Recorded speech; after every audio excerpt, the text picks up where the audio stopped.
ጥበበኛ ሰው ብዙ የመፍትሄ መንገዶች ይኖሩታል። በስመ አብ ወወልድ ወመንፈስ ቅዱስ አሃዱ አምላክ አሜን። ጥበበኛ ሰው በአንድ መንገድ ብቻ እምነት አይኖረውም። የተለያዩ መንገዶችን ለማግኘት ይጥራል። አንድ የመፍትሄ መንገድ ብቻ ካለን ምናልባትም መፍትሄ ካላመጣ ችግሩ ይባባሳል። ሰፋ ባለ አእምሮ ከታሰበ ብዙ አማራጮች ይኖራሉ። ብልህ ሰው ከአማራጮች መካከል የተሻለውን ተግባራዊ ያደርጋል።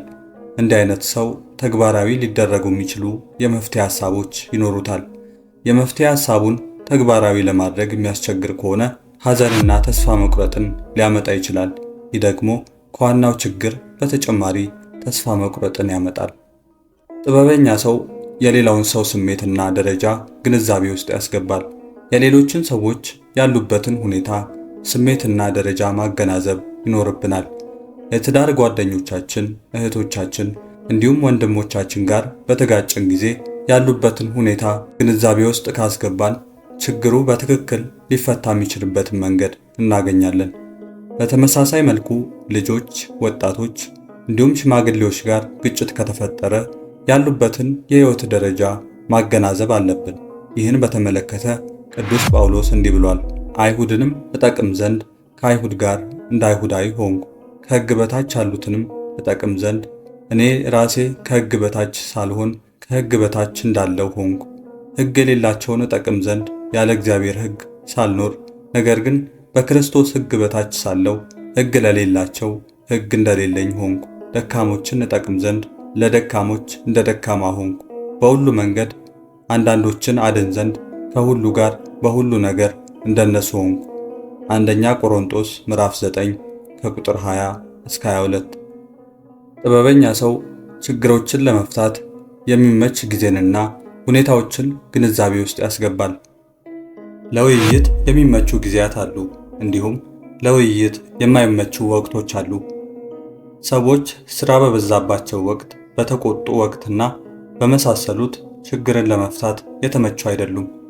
በእነዚህ ወቅት የሚደረግ ውይይት ከዋናው ችግር በተጨማሪ ሌሎች ችግሮች ውስጥ እንድንገባ ያስገድዱናል።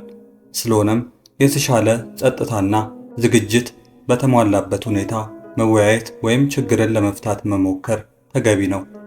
አንዳንድ ችግሮች ትዕግስትንና መቻቻልን ይጠይቃሉ። ችግሩን ለመፍታት ሰዎች ምንም ላይሞክሩ ይችላሉ። ችግሩን ለእግዚአብሔር ሰጥቶ መፍትሄውን መጠበቅ ያስፈልጋል። ኤሳው ያዕቆብን ለመግደል በፈለገ ጊዜ እናቱ ርብቃ ያዕቆብን ቁጣው ከኤሳው እስኪርቅ ድረስ ከዚህ ሸሽተህ ወደ ሌላ ቦታ ሂድ አለችው። ያዕቆብም እንዳለችው አደረገ።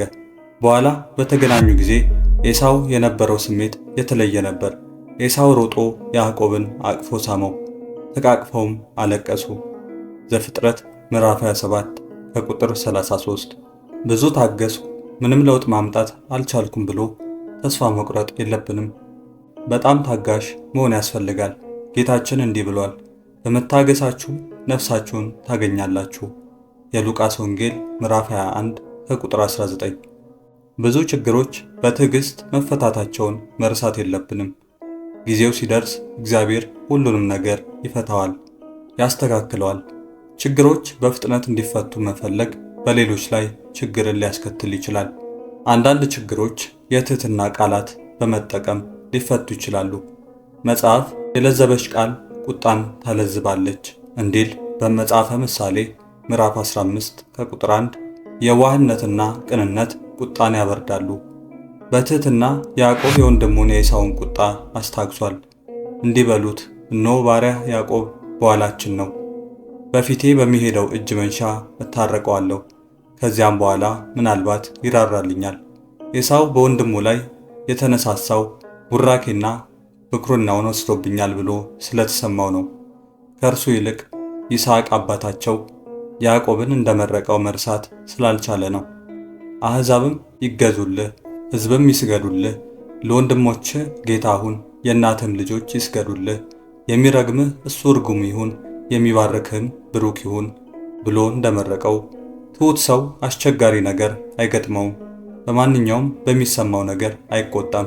ራሱን አሳልፎ ለሌሎች ይሰጣል። የሌሎችን ችግር ይሸከማል። በጥሩ ፈገግታ በትህትና ቃላት፣ በጣፋጭ ጨዋታዎችና በመሳሰሉት ነገሮችን ይቆጣጠራቸዋል።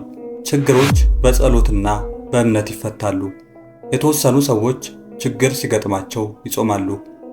እንደዚህ ያሉ ሰዎች የገጠማቸውን ችግር ለእግዚአብሔር ይሰጣሉ፣ እግዚአብሔርም ይፈታላቸዋል። በእምነት እግዚአብሔር ጣልቃ ገብቶ ያስተካክሏል። እግዚአብሔር ብዙ የመፍትሄ መንገዶች አሉት ብሎ ማመን ይገባል። ሐዋርያው እንደተናገረው እግዚአብሔርንም ለሚወዱት እንደ ሐሳቡም ለተጠሩት ነገር ሁሉ ለበጎ እንዲደረግ እናውቃለን። ሮሜ ምዕራፍ 8 ከቁጥር 28። ጻድቁ ዮሴፍ የገጠመውን ችግር ሁሉ እንዴት ነው የፈታው? በእምነት፣ በትዕግስት፣ በጸሎት ወይም በእነዚህ በሁሉ? እኛ የምናውቀው ጌታ እርሱ ጋር እንደነበረ ነው። በእግዚአብሔር ማመን ብዙ ችግሮችን ይፈታል። 3 ደቂቅን ከእሳት ነበልባል እንዴት እንዳወጣቸው፣ ቅዱስ ጴጥሮስን በውሃ ላይ እንዴት እንዲራመድ እንዳደረገው መመልከት በቂ ነው። ወስብሐት ለእግዚአብሔር ወለወላዲቱ ድንግል ወለመስቀሉ ክቡር። ይቆየን።